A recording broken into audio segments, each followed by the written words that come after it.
Neringa, Smiltynė. Štai matote, čia yra vokiečių Hitlerio debilo užpuolimo Lietuvos buvę apkasai. Matote, apkasuose jau auga medeliai. Ir šiuose apkasuose galima atrasti nemažai šovinių.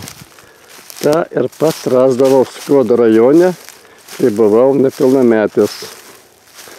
Bet yra pavojinga, gal likt be rankos, be kojos, ar net visai užgesti. Štai kokie tebėra apkasai, o Klaipėdos savivaldybė ir Neringos savivaldybė, dvi auklės, o ne vienas vaiką neprižiūri. Vat paruošti lentelę. Čia yra labai istoriniai dalykai svarbus yra, kad šiandien žmonės, svečiai iš įvairių pasaulio šalių, kad būtų vieta atmintina ir patiems vokiečiams vokiečių kalba. O mes į anksčiau laiką Klaipėdą mėgėlį savo miestu. Va, štai matot, kaip eina apkasai. Čia mus puldavo, muždavo mūsų tėvelius, senelius. Ir mes dabar nieko nedarom. Taigi kreipiuosi tiesiogiai į Klaipėdos merą, muzikantą, ir Neringos savivaldybės merą. Prašom tas vietas paženklinti. Būtų labai gražu, įdomu, kad tas vietas paženklinti istoriškai kokią tvorelę ir keliomis užsienio kalbomis, kad čia buvo karas.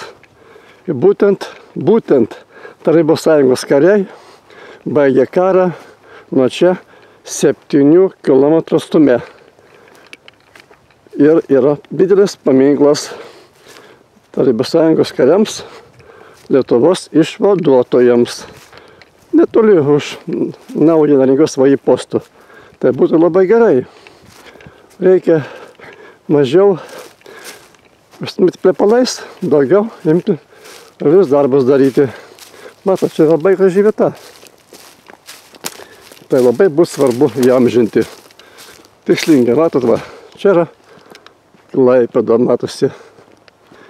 Tiesa, čia yra lentelė, kad yra Neringos miesto pabaiga, netvarkos. Tai yra laivai. Graži vieta. Būtina, reikalinga įamžinti.